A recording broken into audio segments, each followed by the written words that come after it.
Bonjour, bienvenue à tous sur ma chaîne de Linabelle Oracle. Aujourd'hui, je vais continuer avec la carte 15 sur le diable.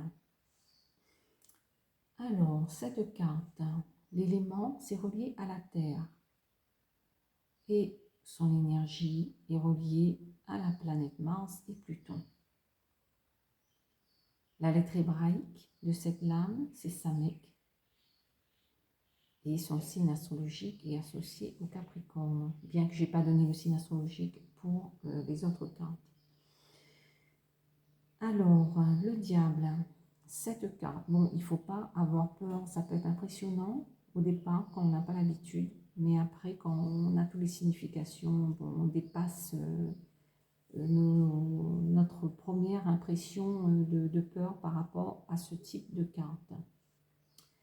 Le diable, cette carte parle de pulsion, de domination, de manipulation, de pouvoir, de vice, des choses qui ne sont pas claires, des choses pas saines.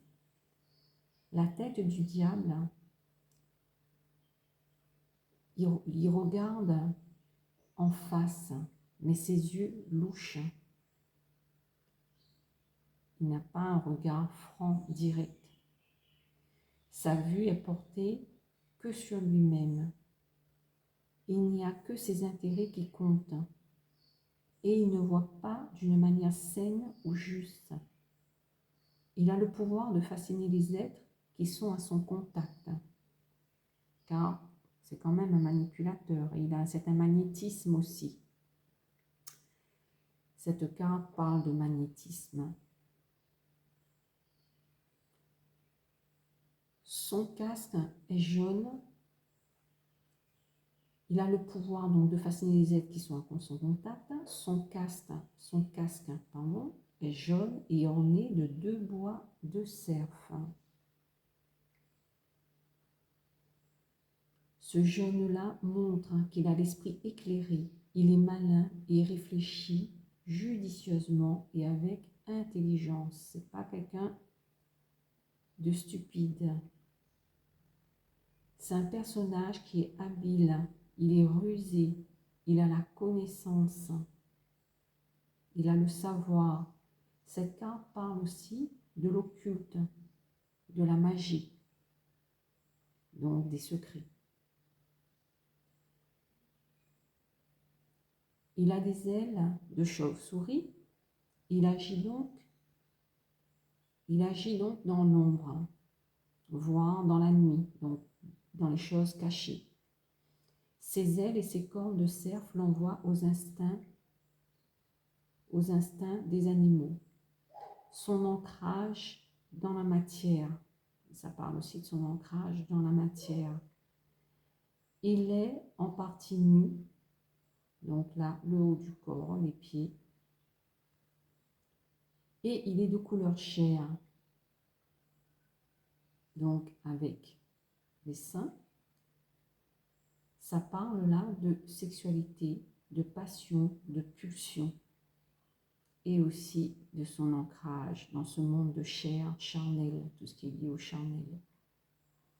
Son pantalon bleu parle de l'inconscient, ce qui est nu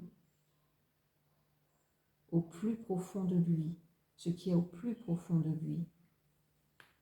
Donc, il a quand même son côté, voilà, inconscient, avec lequel il communique. Ça ne lui est pas inconnu. Il sait très bien qui il est, ce personnage. La ceinture rouge fait le lien entre le haut et le bas du corps. Donc c'est comme si quelque part ça relie et ça sépare en même temps les instincts et les pulsions du personnage. Il porte dans sa main gauche, d'ailleurs, petite parenthèse, dans certaines pratiques religieuses, dans certains rituels, les personnes portent un tissu à ce niveau-là pour séparer le bas du corps qui est lié aux instincts, à la sexualité, au haut du corps qui est le monde de l'esprit. Donc, ils porte un tissu à ce niveau-là pour séparer les deux. Il porte dans sa main gauche un cierge qui n'est pas allumé. Il n'y a pas la lumière là. Cela veut dire qu'il a le savoir et la connaissance, donc le choix d'aller vers la lumière s'il le décidait. Il a le choix parce qu'il a la connaissance. Il est bon de savoir que le mot Lucifer signifie porteur de lumière, dont le cierge qu'il porte ici. Sa main droite est ornée de griffes, comme l'autre main évidemment et les pieds. Cela renvoie à son côté bestial, non humaine, dont son côté animal. Il est debout sur une boule couleur chair, qu'on voit ici, qui est donc posée sur le piédestal, montre son ancrage dans la matière et la vie humaine aussi, par sa couleur évidemment de la boule et de ses pieds. Donc le socle du piédestal est rouge, signe d'une énergie puissante qui le porte.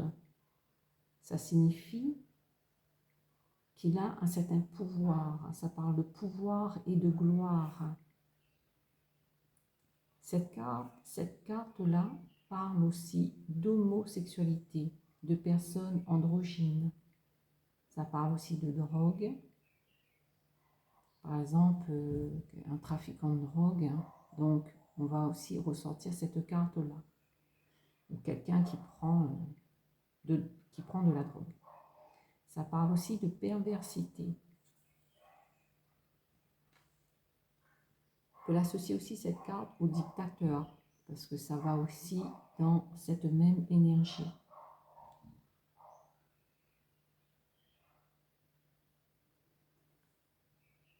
Alors, les diablotins qu'on voit ici, les deux petits personnages, sont enchaînés au piédestal. Ils sont prisonniers, ils ne peuvent pas agir et ils subissent les actions de leur persécuteur qui a tout pouvoir sur eux.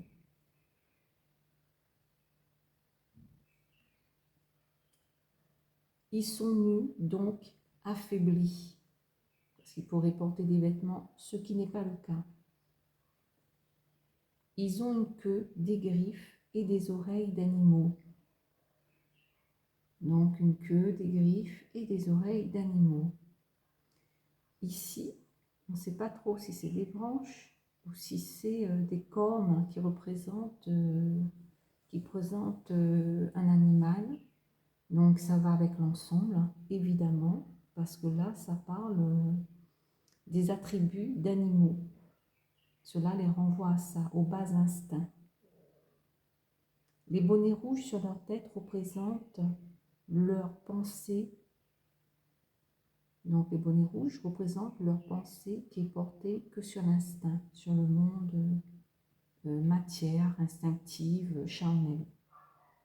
Ils sont debout sur un sol noir qui représente l'involution, la régression, l'angoisse, le fait d'être dans le noir.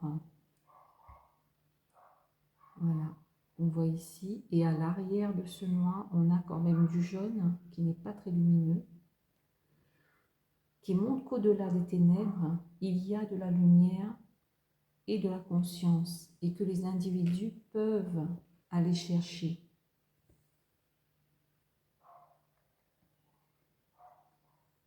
Alors, les mots-clés pour cette carte,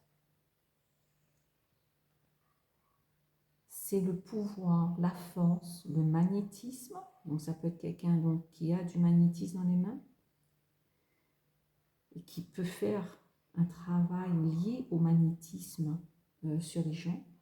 Ça parle d'occultisme, c'est des personnes habiles, des personnes puissantes, mais aussi des personnes manipulatrices et perverses. Ça représente donc entre autres le mari qui a le dessus sur sa femme, qui est manipulateur, qui est même violent et qui, parce qu'il est c'est lui qui a tout le pouvoir, c'est lui qui dirige tout. Et la victime, évidemment, se retrouve dans cette position de diablotin où elle est attachée et où elle ne peut pas agir. Donc, voilà pour la carte du diable. On a fait le tour. Donc, je vais m'arrêter là et puis je vous dis à bientôt pour la prochaine carte qui sera la carte numéro 16, la maison Dieu. Bonne journée à vous et à bientôt. Au revoir.